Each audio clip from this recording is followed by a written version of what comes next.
प्रिय विद्यार्थियों, मुझे आज बहुत अच्छा लगा कि आप में से ही एक विद्यार्थी ने सत्ता की अवधारणा के बारे में जानने को कहा और इसी उद्देश्य से आज मैं आपके बीच चर्चा करने के लिए लाई हूँ एक नई अवधारणा, सत्ता की अवधारणा।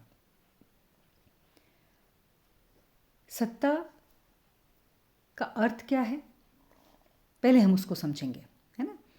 कि सत्ता जो है वो एक तरह से शक्ति के प्रयोग का संस्थात्मक अधिकार है, स्वयं शक्ति नहीं है। हम सत्ता किसे कहेंगे है?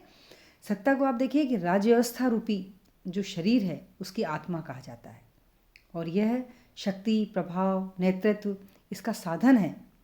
यह नीति निर्माण में, समन्वय में, अनुशासन, है ना, डेलीगेशन प्रति जो शक्तियाँ दी जाती हैं उनके आधार पर ही सत्ता संभव है। समाज विज्ञान के अंतर्गत आप ये देखिए कि अंतर्राष्ट्रीय ज्ञान कोश के अनुसार सत्ता को कई प्रकार से परिभाषित किया गया है और लोकतंत्र में सत्ता का क्या अर्थ होता है कि जनता के द्वारा स्वीकृत किया जाना। राज्य व्यवस्थाओं में, राजनीति में सत्ता की जो धारणा है उसको बढ़ाना बहुत ही जरूरी होता है और राजनीतिक लक्ष्यों की सिद्धि इसी से संबंधित होती है कि सत्ता क्या है ना। ये सब कुछ सत्ता पर ही निर्भर रहता है। एक तरह से शक्ति नहीं है लेकिन फिर भी शक्ति प्राप्त करने का एक साधन है सत्ता। सत्ता की अलग अलग विद्वानों ने अलग अलग प्रकार से परिभाषाएं दी है। जैसे बायरस्टेड कहते हैं कि सत्ता शक्ति के प्रयोग का संस्थात्मक अधिकार है, वह स्वयं शक्ति नहीं है। एक प्रकार की संस्था है सत्ता, जो शक्ति के प्रयोग को, जो शक्ति का प्रयोग किया जाता है वो किसके आधार पर किया जाता है? सत्ता के आधार पर किया जाता है। बीच कहते हैं कि दूसरों के कार्य को निष्पादन को प्रभावित या निर्देशित करने का औचित्यपूर्ण अधिकार क्या है? सत्ता।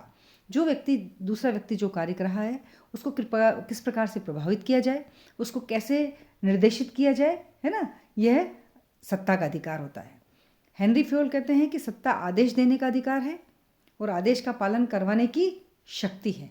कि किसी भी प्रकार का कोई आदेश दिया जाता है और आदेश का पालन कैसे किया जाए, जिसके पास सत्ता होती है उसके पास शक्ति अपने आप आ जाती है और वह आदेश का पालन भी करवा सकता है। एलन ने कहा है कि सौंपे गए कार्यों के निष्पादन को संभव बनाने हेतु जो शक्तियां प्रदान की गई हैं वह क्या, उसका अधिकार क्या कहलाता है? सत्ता। जैसे किसी को कोई काम दिया गया, उस काम के साथ साथ उसको सत्ता भी दी जाती है ना, और सत्ता के साथ शक्ति अपने आप ही आ जाती है, तभी वह उस व्यक्ति उस कार्य को अच्छी तरह से कर सकता है। थियो हेमन ने सत्ता की परिभाषा देते हुए क्या कहा है कि सत्ता वह वैधानिक शक्ति है जिसके आधार पर अधीनस्थों को आदेश दिया जाता है ना, काम करने के लिए कहा जाता है और काम करने के लिए उनको बाध्य किया जा सकता है। बाध्य के साथ भी अगर वो काम नहीं करते हैं तो उनके विरुद्ध अनुशासनात्मक कार्रवाई भी की जा सकती है या फिर उनको कार्यों से अलग भी किया जा सकता है। मतलब एक बहुत ही प्रभावशाली अवधारणा है सत्ता। इसका होना मतलब ये अधीनस्थों, जनता, है ना, सभी को काम करने का जो अधिकार, आदेश देने का जो अधिकार है वो सत्ता के साथ ही आ जाता है और कोई इसका उल्लंघन नहीं कर सकता। यदि कोई उसका उल्लंघन करता है तो उसके खिलाफ कार्रवाई हो सकती है और उसको उस कार्य से हटाया भी जा सकता है ना। तो आप समझ गए होंगे कि सत्ता जो है वो क्या है? एक तरह से निर्णय लेने, आदेश देने, आदेश का पालन कराने वाली क्या है? एक उच्च स्तरीय शक्ति है। ठीक है ना, किसी प्रकार का निर्णय लेती है, आदेश देती है या आदेश का पालन करवा सकती है। ठीक है, तो ये सारी जो परिभाषाएं हैं यह सत्ता की औपचारिक एक प्रकार से परिभाषित करती है, अर्थ को बताती है, उसके कानूनी पक्ष को बताती है ना। लेकिन कई बार क्या होता है कि आदेशों के पालन का एक आधार अधीनस्थ और जिन्हें वो निर्देश दिया जाता है उनकी सहमति। जबरदस्ती कोई काम नहीं किया जा सकता, जबरदस्ती कोई आदेश नहीं दिया जा सकता, उनकी सहमति के आधार पर इसको किया जा सकता है। तो अधीनस्थ जब इस बात को स्वीकार करते हैं कि आदेशों का स्रोत सही है, उचित है, तो अपने आप ही पालन करते हैं उसका, है ना। और सत्ता शक्ति के समान सैंक्शंस के आधार पर नहीं होती बल्कि किसके आधार पर होती है? व्यवहार के आधार पर होती है। तभी यूनेस्को की एक रिपोर्ट में कहा गया कि सत्ता वह शक्ति है जो स्वीकृत, सम्मानित, ज्ञात एवं औचित्यपूर्ण है और व्यक्ति इसका पालन स्वयं अपने सहमति से करता है तो बहुत ही अच्छी बात है, बाकी कानूनी रूप से तो उसका पालन करवाया ही जा सकता है। फिर हम देखते हैं कि सत्ता की प्रकृति क्या है, या फिर इसको हम एक तरह से कुछ शब्दों में अगर परिभाषित करते हैं, देखिए तो हम क्या कह सकते हैं कि अधिकार सत्ता क्या है? निर्णय लेने, आदेश देने या किसी से भी आदेश का पालन करवाने की वह शक्ति है। स्थिति या अधिकार है ना, वो शक्ति भी हो सकती है, वह स्थिति भी हो सकती है, वह अधिकार भी हो सकता है, जिसे किसके द्वारा स्वीकार किया गया है? अधीनस्थों के द्वारा स्वीकार किया गया है, और संगठनात्मक लक्ष्यों की पूर्ति के लिए अधीनस्थों द्वारा उसका पालन भी करना आवश्यक है, तभी तो राजकाज चल सकता है। सत्ता की प्रकृति क्या है? देखिए कि सत्ता की प्रकृति के संबंध में भी बहुत सारे विचार हैं। अब राजनीति विज्ञान हम पढ़ रहे हैं, आपने इस पेपर में आपने देखा होगा कि हर अवधारणा पर, हर कंसेप्ट पर एक विचार नहीं है। कोई, सब व्यक्ति एक बात पर सहमत नहीं होते हैं, सबकी अलग अलग विचारधाराएं हैं, अलग अलग तरह से इसकी बात कही जाती है। इसी तरह सत्ता की प्रकृति भी अलग अलग है। देखिए जो सत्ता की प्रकृति है उसके मुख्य रूप से दो विचार बताए। देखिए औपचारिक सत्ता सिद्धांत और एक बताया स्वीकृति सत्ता सिद्धांत। अभी औपचारिक सत्ता सिद्धांत क्या है? इस सिद्धांत के अनुसार आप देखिए सत्ता को आदेश देने का अधिकार माना जाता है, और सत्ता का जो प्रवाह है वो कहाँ से होता है? ऊपर से नीचे की ओर। ऊपरी व्यक्ति नीचे वाले व्यक्ति को, उच्चस्थ निम्नस्थ को अधिकार है कि वह उसको आदेश दे सकता है, और यह अधिकार व्यवस्थाओं, संगठनों में विशिष्ट अधिकारी जो होते हैं उनको दिया जाता है, और इसके आदेश या सत्ता का एक पदक्रम होता है कि ऊपर से लेकर नीचे तक ये आदेश क्रम चलता है। और सत्ता के पीछे क्या होती है? एक औचित्यपूर्ण शक्ति होती है। इस शक्ति के कारण उसे स्वीकार किया जाता है। सत्ता जो है वो अपने आप में कुछ नहीं कर पाती, उसके पीछे एक शक्ति होती है, उचित शक्ति होती है। और सत्ता आवश्यक रूप से सत्ताधारी व्यक्तिगत की श्रेष्ठता को नहीं बताती है, बल्कि सत्ताधारी तो व्यवस्था या संगठन एक प्रतीक होता है। जिसको ये अधिकार दिए जाते हैं वह तो सत्ता या संगठन का एक प्रतीक होता है, और वो प्रतीकात्मक शक्ति से ही सारे कार्य होते हैं। मेकार ने कहा है, शासन का जादू कहा है इसको, सत्ता को, कि एक व्यक्ति जो आदेश देता है वह भले ही अपने आदेश से वो बुद्धिमान ना हो। मतलब हम ये कह सकते हैं जो ऊपरी लेवल पर बैठा हुआ व्यक्ति है वो नीचे लेवल के व्यक्ति को आदेश दे रहा है, पर यह जरूरी नहीं है कि नीचे वाला लेवल का जो व्यक्ति से वो ज़्यादा बुद्धिमान है, लेकिन चूंकि उसको सत्ता मिली है तो अपने आप ही, जैसे आप अपने राजनीति के अंदर ही आप देख लीजिए, है ना, कि जो आप एमएलए और एमपी चुनते हैं, कोई जरूर उनसे ज़्यादा बुद्धिमान, उनसे ज़्यादा पढ़े लिखे लोग उनको वोट करके और बनाते हैं, उनको सत्ता प्रदान करते हैं, है ना। तो आप ये देख, किसी भी दृष्टि से अपने सामान्य साथियों से वो श्रेष्ठ नहीं हो, कभी कभी तो उसका स्तर उनसे बहुत ही कमज़ोर होता है, लेकिन वह सत्ता की स्थिति में होने के कारण आदेश भी दे सकता है, निर्देश भी देता है ना, और उसके आदेशों और निर्देशों का पालन किया भी जा सकता है। आप इस हायरार्की को ही देख लीजिए कि जो मिनिस्टर्स वगैरह हैं और जो हमारे आईएएस ऑफिसर, जो नौकरशाही है, वो उससे बहुत ज़्यादा पढ़ी लिखी, बहुत ज़्यादा इंटेलिजेंट होती है, लेकिन फिर भी उनको उनके आदेशों के तहत काम करना ही पड़ता है। दूसरा सिद्धांत है स्वीकृति सिद्धांत, कि व्यवहारवादी या मानव संबंधी जो औपचारिक सत्ता के सिद्धांत में विश्वास नहीं रखते, वो किसके सिद्धांत में रखते हैं? स्वीकृति सिद्धांत का प्रतिपादन करते हैं। और इन यथार्थवादी अध्ययनकर्ताओं के अनुसार सत्ता कानूनी रूप से तो केवल औपचारिक होती है, किंतु वास्तव में सत्ता या आदेश के अधिकार की सफलता किस पर निर्भर करती है? जो अधीनस्थ हैं, है ना, जो उनके अंडर में काम करते हैं, उनकी स्वीकृति पर निर्भर करती है। जब अधीनस्थ अपनी समझ और योग्यता के दायरे में आदेशों को स्वीकार कर लेते हैं तो यह स्थिति किसकी स्थिति बन जाती है? सत्ता की स्थिति बन जाती है। आप जिसको आदेश दे रहे हो वो आपके आदेश को से सहमत है तभी मजा है, बाकी वह स्थिति ही नहीं बनेगी, है ना। बर्नार्ड ने अपनी रचना में लिखा भी है, बर्नार्ड की रचना का क्या नाम है कि the functions of the executive. उसमें वो लिखते हैं कि अधीनस्थ आदेशों को स्वीकार करे, है ना। इसके लिए देखिए 4 बातें होती हैं। कैसे? कि अधीनस्थ अधिकारी आदेश या सूचना को समझ सकता हो, जो आदेश दिया जा रहा है उसको समझने का भी तो सामने वाले में गुण होना चाहिए।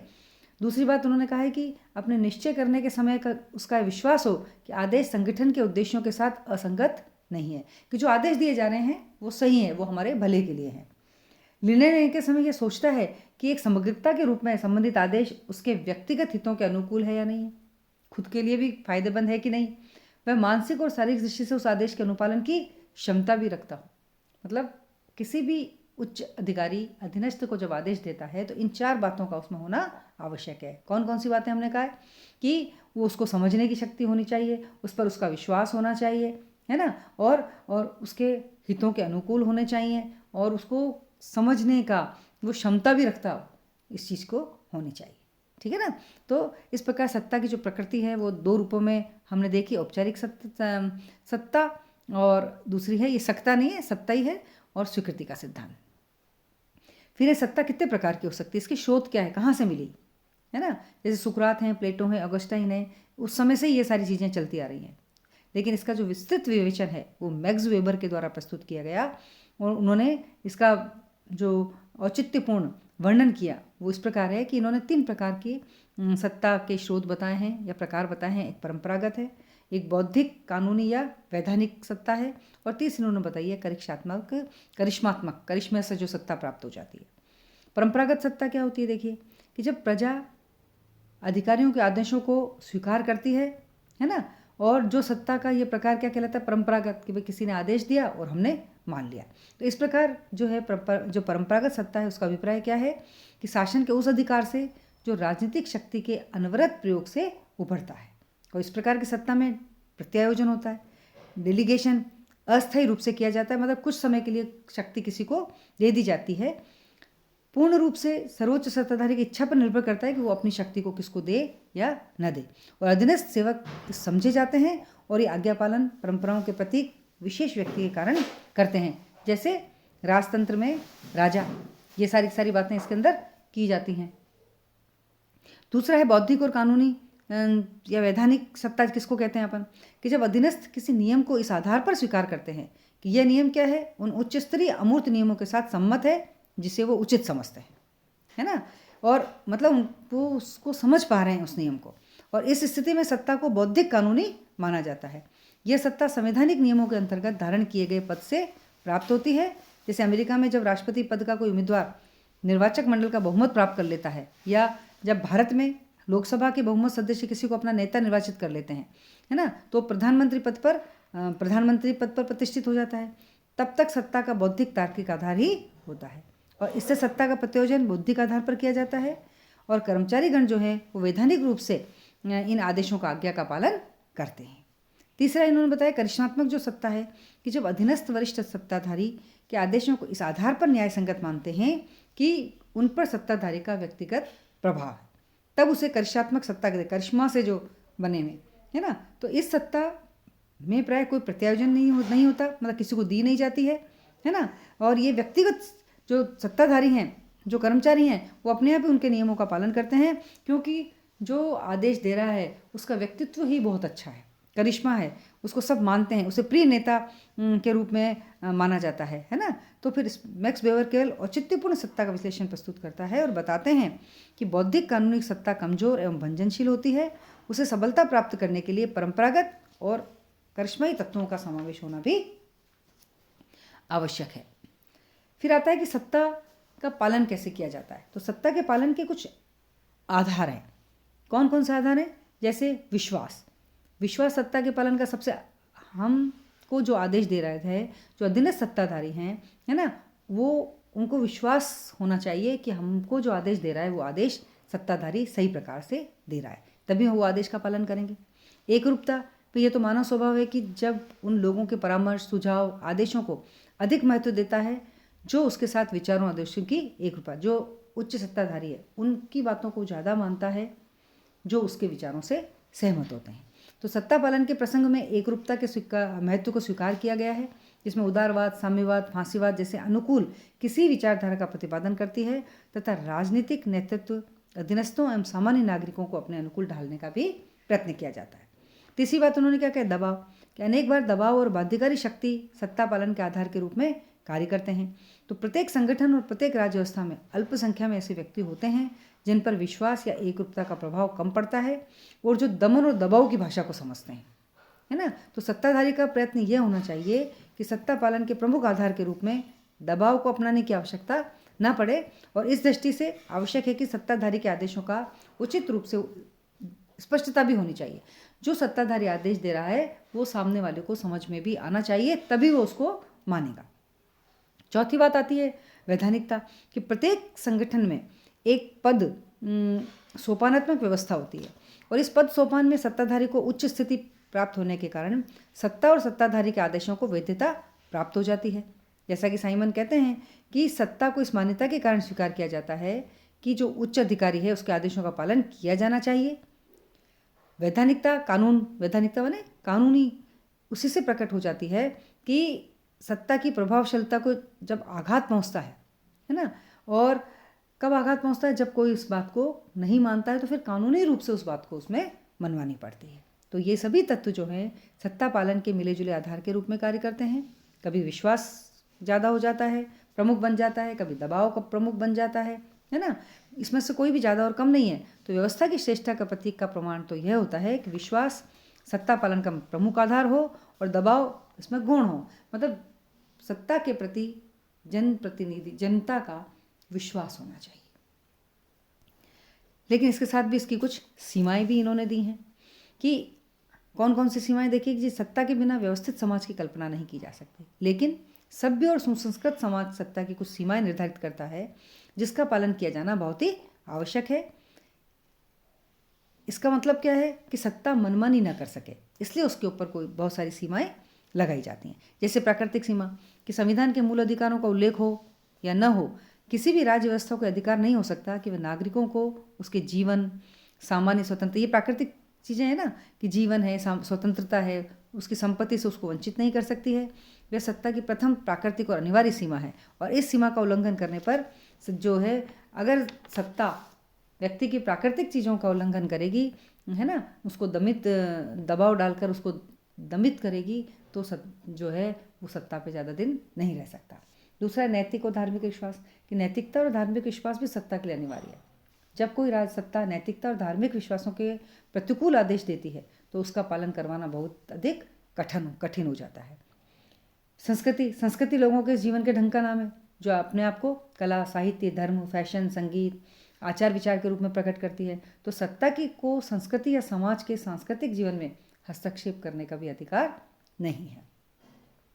फिर संविधान, नियम और उपनियम भी उस पर कुछ सीमाएं लगाते हैं कि सर्वोच्च सत्ता के लिए संविधान के प्रावधानों का पालन आवश्यक होता है और प्रत्येक व्यवस्था कुशल कार्य संचालन के लिए कुछ नियम बनाती है और ये नियम जो है सत्ता की सीमाएं निर्धारित करते हैं। फिर आर्थिक सीमाएं हैं कि प्रत्येक राज्य व्यवस्था के आर्थिक साधन और आर्थिक क्षमताएं सीमित होती हैं, अतः ये आर्थिक साधन और क्षमताएं सत्ता को क्या कर देती हैं, सीमित करने की प्रवृत्ति रखती हैं। छठा है अधीनस्थों की क्षमताएं और अधीनस्थों द्वारा निर्मित संघ। कोई भी सत्ता अपने निर्णयों को लागू करने और आदेश मनवाने का कार्य अधीनस्थों के माध्यम से करती है, अतः अधीनस्थों की क्षमता की सीमाएं सत्ता की सीमा निर्धारित कर देती है। और इसके अतिरिक्त विभिन्न व्यवस्थाओं में प्राय उनके कार्य करने वाले कर्मचारी और अपने निजी हितों की वृद्धि के लिए संघ आदि बनाकर सामूहिक सौदेबाजी करते हैं और यह स्थिति भी क्या करती है, सत्ता पर अवरोध लगा देती है कि अधीनस्थों की क्षमताएं, उनके द्वारा निर्मित संघ, वो भी सत्ता के ऊपर हो जाते हैं। देखा ना, अगर किसी बात है, कई संगठन होते हैं, आंदोलन करना, हड़ताल करना, इस तरह से ये सीमाएं इसको स्थगित करते हैं, उसके आदेशों को। इसी तरह से अंतर्राष्ट्रीय संगठन और अंतर्राष्ट्रीय कानून भी है कि ये क्या करते हैं, जैसे आपने संयुक्त राष्ट्र संघ का नाम सुना होगा या अन्य अंतर्राष्ट्रीय संगठन हैं, ये भी सत्ता पर सीमाएं लगाते हैं। यद्यपि अंतर्राष्ट्रीय संगठन अंतर्राष्ट्रीय कानून को बाध्यकारी शक्ति प्राप्त नहीं है, लेकिन साथ भी यह सत्य है कि राज सत्ता द्वारा मनमाने तौर पर इनकी अवहेलना भी नहीं की जा सकती। तो इस प्रकार आप देखते हैं कि राजनीतिक चिंतन की सार्थकता सत्ता को सामर्थ्य प्रदान करने तथा साथ ही साथ उन पर सीमा लगाने की है, और जिससे सत्ता जो है कैसा कार्य करे, जनता के हित का कार्य करे। सत्ता के साथ औचित्यपूर्ण या वैधता, जिसको लेजिटिमेसी भी कहते हैं, वह भी होती है।